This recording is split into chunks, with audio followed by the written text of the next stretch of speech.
So నగారం మోగింది, ఆగింది, డప్పు చప్పులు వచ్చినాయి, పోయినాయి. సో మరి మున్సిపల్ ఎన్నికల్లో ప్రజలు ఎవరి వైపు మొగ్గు చూపుతున్నారు? త్రిముఖ మోటి ఉంటున్న పార్టీలలో రేవంత్ రెడ్డి, కేటీఆర్, రామచంద్రరావు, బీజేపీ, బీఆర్ఎస్, కాంగ్రెస్ ఎవరు ఎన్ని మేయర్ పీఠం కైవసం చేసుకుంటున్నారు, ఎన్ని కార్పొరేషన్లు కైవసం చేసుకుంటున్నారు అనేది తెలిసేది ఉంది త్వరలోనే, రేపు జరగబోతున్న ఎన్నికలు. సో ప్రత్యర్థులపై విరుచుకుపడ్డారు,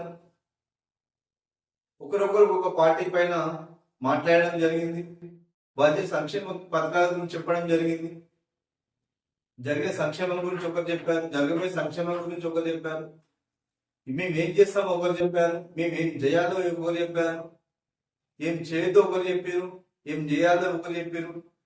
ఇలా వీళ్ళ గురించి వాళ్ళు, వాళ్ళ గురించి వీళ్ళు, ఒకరి గురించి మరొకరు. ఇలా వారం రోజులుగా అయితే శంకరావం, డంకా ఇంకా అన్ని మోగినాయి. మరి ప్రజలు ఎవరిని నమ్ముతున్నారు? ప్రజలు ఎటువైపు ఉన్నారు అంటే ఒక చిన్న కథ గుర్తుకొస్తుంది. ఎట్లా అంటే ఒక రాజ్యంలో ఒక రాజు ఉంటాడు, మంచిగా పాలన మంచిగా జరుగుతుంది, ప్రజలు సుఖ సంతోషాలతో బాగానే ఉన్నారు, మంత్రులు, భటులు, నిఘా వర్గాలు అన్ని బాగానే పనిచేస్తున్నాయి, వ్యవసాయం, కూలీలు, రాజు దగ్గర పని అంతా బాగానే ఉంది. అయితే ఆ ఊర్లోకి ఒక కళాకారుడు వచ్చాడు, ఒక పాటవాడిని, మంచి పాటలు పాడుతుంటూ ప్రజలు విని మంచి హ్యాపీ ఫీల్ అవుతున్నారు. రూపాయలు 2 రూపాయలు ఆయనకి ఇస్తారు. అయితే ఆ పాటలు విన్న ఊర్లో ఒక పర్సన్ రాజు దగ్గర ఉన్నప్పుడు రాజు దగ్గర పోయిండు. ఈ పాట విని రాజా ఇలా పాటలు పాడుతున్న మనోడు సూపర్ పాడుతుంటూ అసలు ఎట్లా అంటే మంత్రముగ్ధులు చేస్తుండు మనుషులు అని చెప్పి చెప్తాడు. అరే వాడు ఆ పాటలు పాడుతుంటే నాకు రాకపోవడం ఏంటి, ఫస్ట్ నాకే పిలుచుకరా, నీ కూడా ఇలాగే పాటలు కవిత మీద తెలుసుకోవాలి, ఆ కవిత మీద చూడాలి అని చెప్పి రప్పక్కడ బట్టల్లో వినిపించి పట్టుకుపోయి తీసుకొచ్చారు. తీసుకొస్తే ఇంకా మొదలెట్టిన పాటలు, ఇంకా రాజు గురించి పొగడతారు, ఓ మస్తు చేస్తుండు. మంచి పొగడేయగానే అరే నీకు ఇల్లుందా అన్నాడు. లేదు దొరా, లేదయ్యా అన్నాడు. లేదు రాజా అన్నాడు. అరే మీకు ఇల్లు రాసింది పెద్ద ఇల్లు, ఇంకొంచెం మంచిగా వాడిండు, మంచిగా చెప్పాడు. అది పొలం ఉందా దున్నుకోనికి, లేదు రాజాగారు అన్నాడు.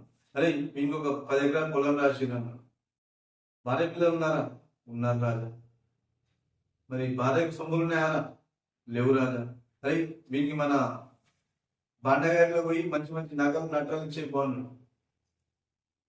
మళ్ళీ ఇంకొంచెం చెప్పిండు, వైడూర్యాలు, రత్నాలు, ఇంకా మంచిగా చెప్పిండు, మంచిగా వాడు.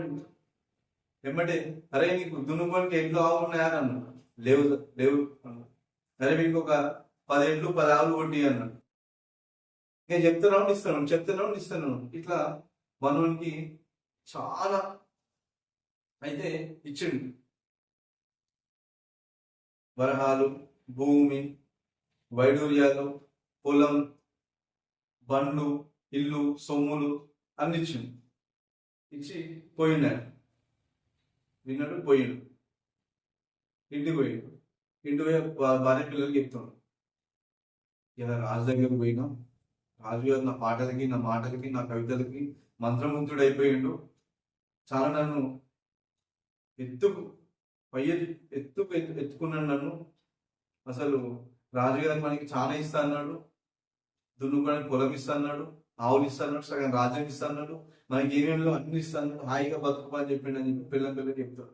చెప్తే వాళ్ళ భార్య పిల్లలు కూడా చాలా ఆనందపడి, అవునా నాన్న, ఇన్ని రోజులకు నీ ఫలితం ఫలించింది నాన్న, నీ శ్రమ ఫలించింది అని చెప్పేసి మంచి హాయిగా కోడినో మేకనో పోసుకొని తిన్నారు, పడినారు.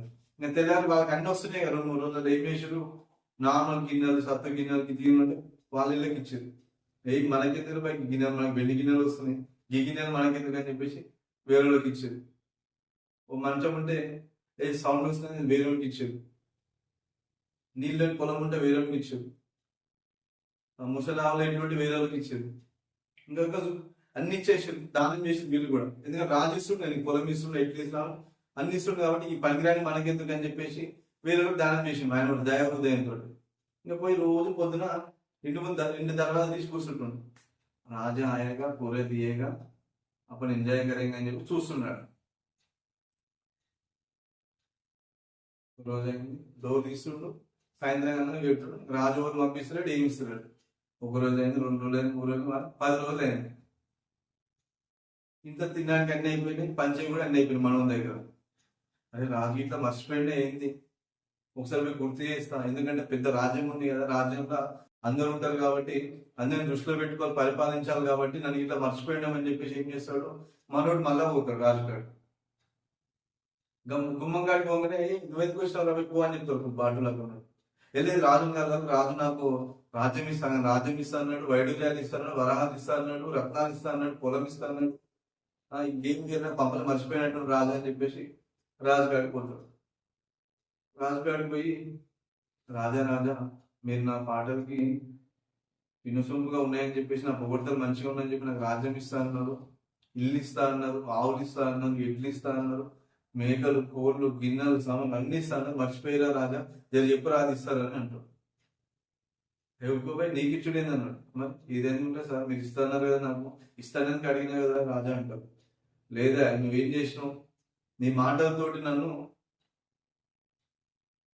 అబ్బురపరచు, అంటే నీ మాటలు నాకు వినుసొంపుగా ఉన్నాయి, నాకు ఆహ్లాదంగా ఉన్నాయి, ఆనందంగా ఉన్నాయి నీ మాటలు నాకు. అందుకని నువ్వు నన్ను ఆనందపరచినందుకు నేను నిన్ను ఆనందపరచ నీకు చెప్పినా కానీ ఇక నీకిచ్చుడు నాకు ఇచ్చుడు ఏముంది, నా లావాదేవీలు ఏమున్నాయి అంటాడు. దెబ్బకు షాక్ తింటాడు. రాజేది ఇట్లా మాట్లాడుతున్నావు, నువ్వు నీ మాటలతోటి నన్ను వినుసొంపుగా మంచిగా చేసినావు, ఆనందపరచు, నీ మాటలతో నా చెవులు ఆనందపడి నిన్ను కూడా ఆనందపరచాలి కాబట్టి 2 మాటలు ఎక్కువ చెప్పిన, అంతేగాని ఇలా నీకిచ్చు నాకు ఇచ్చు అని చెప్పి చెప్తాడు. అయితే కొంతమంది లీడర్లు కూడా ప్రజల దగ్గరికి ఓట్లు అడగడానికి వచ్చినప్పుడు ఇట్లాంటి మాటలు చెప్పి ఓట్లు తీసుకునే ప్రయత్నం చేస్తుంటారు. కాబట్టి సో దయచేసి అట్లాంటి వాళ్ళకి కాకుండా నిజమైన నాయకుడు ఎవడు, ప్రజలకు సేవ చేసే నాయకుడు ఎవడు, ప్రజలను ఉద్దేశించి మాట్లాడమే కాదు నిజంగా పని కూడా చేస్తాడు, పనితనం ఉన్న వ్యక్తి, మనం అడగాల్సిన పని లేదు. ఆయన రోజు గల్లీలో తిరుగుతాడు, వాడలో తిరుగుతాడు, బస్సులో తిరుగుతాడు, మన సమస్యలు తెలుసుకొని పని చేస్తాడు. అటువంటి వారికి ఓటేయండి, అటువంటి వారిని గెలిపించుకోండి.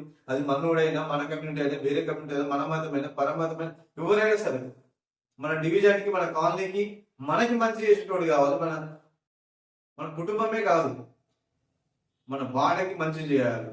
అటువంటి వ్యక్తికి ఓట్లేయండి, అటువంటి వ్యక్తిని గెలిపించుకోండి. ఎందుకంటే అటువంటి వ్యక్తిని గెలిపించుకున్నట్లయితే మన సమస్య ఎటువంటిది అయినా సరే పోయి మాట్లాడితే అతను తీర్చే ప్రయత్నం చేస్తాడు.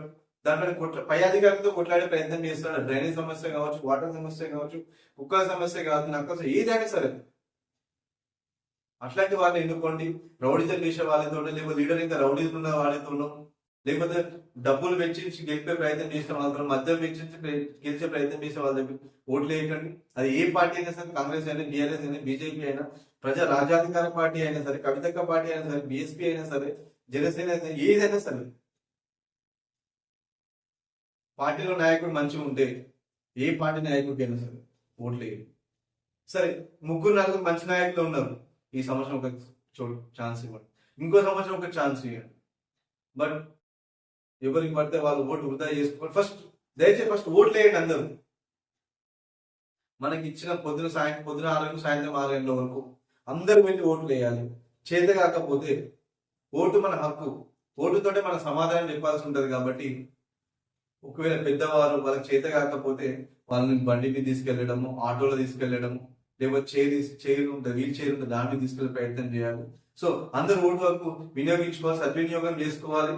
సో ఒక చిన్న కథ చెప్పడం అయితే జరిగింది. ఎందుకంటే ఇలా చెప్పడం అయితే కూడా అర్థం, ఎందుకంటే అందరూ వచ్చి మనం నోట్లు అడుగుతుంటే ఇది చేస్తా అది చేస్తా అంటారు, కానీ మనకు తెలిసి ఎవరేం చేస్తారు దాన్ని దృష్టిలో పెట్టుకొని కథ చెప్పడం జరిగింది. ఇవన్నీ తప్పకుండా క్షమించండి. ధన్యవాదాలు.